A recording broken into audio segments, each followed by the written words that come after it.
আচ্ছা, মোমো লাভার তোমরা কারা কারা আছো অবশ্যই জানিও। আমার তো মোমো খুবই ভালো লাগে আর আমার ভাইয়েরও কিন্তু মোমো খুবই প্রিয়।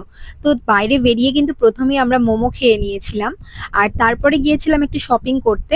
তো সেখান থেকে আমরা গিয়েছিলাম মনজিনিসে, আর মনজিনিস থেকে আমরা কি কি খাবার নিয়েছিলাম সব তোমাদের সাথে শেয়ার করব বাড়িতে গিয়ে। তো তোমরা দেখতে থাকো।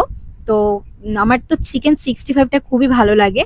আর এই রাস্তাটা দেখো কি সুন্দর করে সাজানো হয়েছে না? কালকে যেহেতু গণেশ পুজো, তাই কিন্তু রাস্তাটা খুব সুন্দর করে সাজানো হয়েছে, তাই ভাবলাম তোমাদের সাথে শেয়ার করি। খুব সুন্দর লাগছে রাস্তাটা। তো তোমরা অবশ্যই জানিও কেমন লাগছে। তোমাদেরকে এবার গণেশ ঠাকুরকেও দেখাবো, অবশ্যই তোমরা বলবে কেমন লাগছে। তো আমার হাত আমি কেন দেখালাম আমি নিজেও জানি না। আর এই হচ্ছে গণেশ ঠাকুর। তো চলো তোমাদের সামনে থেকে দেখাই। আর সবাই কিন্তু বলে দিও গণপতি বাপ্পা মরিয়া। তো এই যে ভাই প্রণাম করে নিচ্ছে, আমিও করেছিলাম। যাই হোক, তো চলো এবার দেখাই কি কি নিয়ে এসেছি বাড়িতে। এই দেখো এত কিছু খাবার নিয়ে এসেছি, তার মধ্যে তোমাদের কোনটা ফেভারিট অবশ্যই জানিও। আমার কিন্তু চিকেন 65 যেটা দারুণ লাগে। যাই হোক, আজকের ভিডিওটা এতটাই। তোমাদের কেমন লাগলে সবাই কিন্তু অবশ্যই জানিও। চলো টাটা বাই।